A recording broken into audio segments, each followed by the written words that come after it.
महासील रत्ती। महासील रत्ती एक हमारा पूरे भारत का और बृहद भारत का हम ये कहेंगे, क्योंकि नेपाल के अंदर भी महासील रात्रि या महाशिवरात्रि, महासील रत्ती ये मनाया जाता है। जैसे पुराने महोत्सव मैंने बताए या जो पुराने महोत्सव भारत में जाने जाते हैं, सभी उत्सव जितने भी भारत में हैं अधिकतर फसलों पे आधारित हैं। फसल आने वाली होती है, पकने वाली होती है या आ चुकी होती है, उसकी खुशी में यहाँ उत्सव मनाए जाते हैं और साथ ही साथ सील का भी पालन किया जाता है। जैसा कि नाम है महासील रत्ती। महा माने होता है पाली में बड़ा, और सील आप जानते हैं कि सील बहुत सारे होते हैं। जो उपासकों के लिए है वो 5 सील हैं, भिक्षुओं के लिए 8 सील होते हैं, 10 सील भी होते हैं, 100 सील भी होते हैं, 200 सील भी होते हैं। और जो बड़े भिक्षु होते हैं या उससे ऊपर चले जाते हैं उनके लिए सारे सील मान्य होते हैं। सीलों की किताब है, विनय पिटक में सभी सील दिए हुए हैं। और रत्ती पाली में बोलते हैं रात को, यानी कि सील का जो पालन है, अगर आप ज्यादा सीलों का, बड़े सीलों का पालन करेंगे रात में तो उस उत्सव को बोलते हैं महासील रत्ती। महासील रत्ती में जो मनाना होता है उसके लिए जो सामग्री हम आपस में इकट्ठी करते हैं वो सारी की सारी प्राकृतिक है और सारी की सारी बिल्कुल नेचुरल है, जो हमें प्रकृति से प्राप्त होती है। जैसे उस समय यानी इस समय बेर आने वाले होते हैं। बेर की झाड़ियां पहले बहुत हुआ करती थी भारत के अंदर, और बेर छोटी झाड़ी से लेकर बड़े बड़े पेड़ों पे लंबे बेल, गोल बेर, झाड़ी बेल, छोटे छोटे बेर बहुत आते थे। और ये वो सही समय है जब बेर एक साथ पकते हैं, तो बेर अधिकतर लिए जाते हैं। और साथ ही बेल पत्थर, यानी बेल पत्थर भी लगभग पकने को तैयार हैं, उनको देखा जाता था कि वो फसल कैसी है। और इसके साथ जो फसल कच्ची आने वाली है हमारी, उसको तोड़ के देखा जाता था कि उसमें दाने कितने पड़े हैं और उसकी क्या पोजीशन है, ये उसका सामान है। साथ ही एक कमाल की बात यह है, जो हमारे तमोली लोग हैं, तमोली का मतलब है तंबूल से बना हुआ है। तंबूल मतलब पान का पत्ता, यानी जो तमोली लोग हैं वो पान का पत्ता भी उसमें शामिल करते हैं। तो जितने तमोली लोग हैं पाली के हिसाब से, पाली में तमोली का मतलब है पान वाले और तंबूल का मतलब है पान। और साथ ही दीपक, यानी रोशनी के लिए एक दीपक, जैसे अष्ट दीप भव में एक दीपक होता है।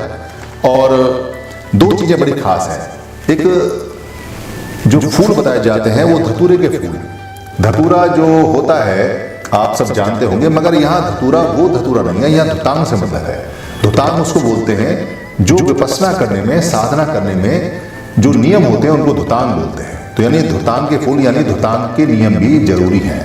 और साथ ही साथ यहाँ जो भांग बताई जाती है वो भांग शब्द कहीं नहीं है, भांग का मतलब है भंग। भंग जो शब्द है, भंग यानी कि शरीर को भंग करने की अवस्था आनी चाहिए और वो जानकारी होनी चाहिए। पंचान अमृत यानी 5 अमर तत्व। 5 अमर तत्व का मतलब है पंचशील वाले 5 अमर तत्व, जिनको हम साथ में जानते हैं या लेते हैं। ये छोटी छोटी चीजें हैं जो नेचुरल चीजें हैं, और ये सारी की सारी आपके पास होनी चाहिए जब आप महासील रत्ती के लिए तैयारी करते हैं या महासील को पालन करने के लिए बैठते हैं, या उस साधना में या उस जो विपස්සना में जाते हैं उसके लिए। महासील जो रत्ती हैं ये हर महीने में एक बार जरूर आती है। पूरे भारत में 12 बार आती है, मगर जो फागुन के महीने में आती है, खासतौर से फागुन के महीने में जब काला पक्ष होता है। काला पक्ष मतलब जब जो चांद की रोशनी धीरे धीरे घटती है तब, और उसमें जो 14 डे होता है, यानी जो 14वां दिन होता है, 14 होती है, उस दिन में शाम से मनाई जाती है और अगले दिन अमावस्या होती है, तब तक ये मनाई जाती है। उसके बाद तो फसल पकने का आरंभ होना शुरू हो जाता है, क्योंकि फागुन चल रहा है और फागुन के बाद में फसल पक जाएगी तो लोग बिजी हो जाएंगे, तो अपने सीलों को बहुत ज़्यादा मजबूत करते हैं और सीलों का पालन करते हैं। इन सीलों को पालन करने वाले जो लोग हैं अधिकतर नागवंशी हैं। सांप को तो सब बोलते हैं, मगर यहाँ नाग है, तो कुछ जो हमारे नायक थे उनके शरीर पे, गले पे आपको नाग मिलेंगे। और हमारे जितने भी नायक सील का पालन करते थे या प्रमुख नायक जो भी थे, वो सारे के सारे नागवंशी थे, इसलिए नाग उनमें दर्शाया जाता है, नाग उनमें बताया जाता है। और उनका प्रज्ञा का नेत्र, यानी जिसको हम बोलते हैं त्रिनेत्र, तीसरा नेत्र, प्रज्ञा का नेत्र, उस महासील को पालन करने के बाद में प्रज्ञा का नेत्र उनका खुल जाता है, प्रज्ञा उनकी बढ़ जाती है। हमारे जितने भी नायक या जो लोग इसको करते हैं अधिकतर उसमें आदिवासी, वनवासी, जंगलवासी, काले लोग और कर्मठ और शरीर से बलिष्ठ लोग होते हैं। उनकी मुद्रा वही होती है जो बैठने के लिए साधना में बिल्कुल सीधी होती है, दोनों पैर मोड़ के और हाथ कमर सीधी करके, गर्दन सीधी करके वो लोग विपश्यना में बैठते हैं। ऐसी परंपरा रही है। 3 सूत्र का यानी त्रिसूत्र का इसमें ध्यान रखना होता है। त्रिसूत्र का पालन करना होता है। त्रिसूत्र कौन कौन से हैं? 3 सूत्र दुनिया जानती है। बुद्धं शरणं गच्छामि, धम्मं शरणं गच्छामि, संघं शरणं गच्छामि। ये हर एक उस नायक को जो महाशिव रात्रि में बैठेगा उसको त्रिसूत्र, बाद में इसको त्रिशूल भी कहा, त्रिसूत्र का पालन करना जरूरी है और उसको जानना जरूरी है कि वो त्रिसूत्र 3 सूत्र कौन कौन से हैं। दीप धारण करना है। दीप क्या है? ठंडे प्रदेशों में दीप पाली भाषा में बोलते हैं दीपिका और दीपिको, यानी बाघ और बाघनी। उसकी जो खाल है उसको दीप भी बोलते हैं। दीप के 3 मतलब है पाली में। एक दीप वो होता है जो पानी के ऊपर टापू होता है, एक दीप वो होता है जिससे रोशनी होती है, और एक दीप वो होती है जो खाल होती है। यहाँ खाल से मतलब भी है क्योंकि खाल नीचे बैठाने के लिए और शरीर पे बांधने के लिए, खासतौर से ठंडे प्रदेशों में, क्योंकि हवाएं चल सकती हैं सुबह शाम में, वो चलती हैं। और तिब्बत के क्षेत्रों में तो अधिकतर ऐसा होता है कि वहाँ बिना खाल के विपश्यना करना मुश्किल होता है। अगर आप लेह जाएंगे और लेह में अगर आप एक रोड पर जाएंगे तो रोड का नाम है समकर रोड। समकर रोड है और वहाँ एक समकर गोम्पा यानी समकर मोनेस्ट्री, समकर बुद्ध विहार भी है। और वहाँ पे एक व्यक्ति बैठे हुए हैं जिन्होंने शेर की खाल यानी शेर की जो दीप है उसको नीचे बिछाया हुआ है और उसको लपेटा हुआ भी है। और वहाँ पे वो विपश्यना की अवस्था में बैठे हुए हैं और शेर पे बैठे हुए हैं। और वहाँ वाटर वर्शिपिंग भी होती है, यानी पानी की पूजा भी होती है। पानी की पूजा को हम समझ सकते हैं क्योंकि वहाँ पे बहुत ज़्यादा शुष्क मौसम होता है, ड्राई होता है, इसलिए वहाँ घरों के अंदर और वहाँ जितने भी गोंपा होते हैं उनमें पानी ओपन करके रखते हैं ताकि जो ड्राईनेस है वो वेपोराइजेशन होता रहे, पानी का वाष्पीकृत होता रहे और पानी की नमी लगातार बनी रहे।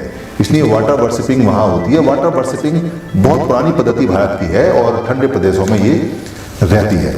एक बात यहाँ ध्यान देने की है कि पूरे पाली साहित्य में ये जो महाशिव रात्रि है इसका जिक्र नहीं है। इसका मतलब ये है कि बुद्ध के समय में महाशिव रात्रि का अभ्यास नहीं होता था। ये अभ्यास बुद्ध के बाद में बुद्ध के किसी महानायक ने, जिसने इसको डेवलप किया या देखा, वहां से ये आरंभ हुई है और ये बिल्कुल उसी अवस्था में है।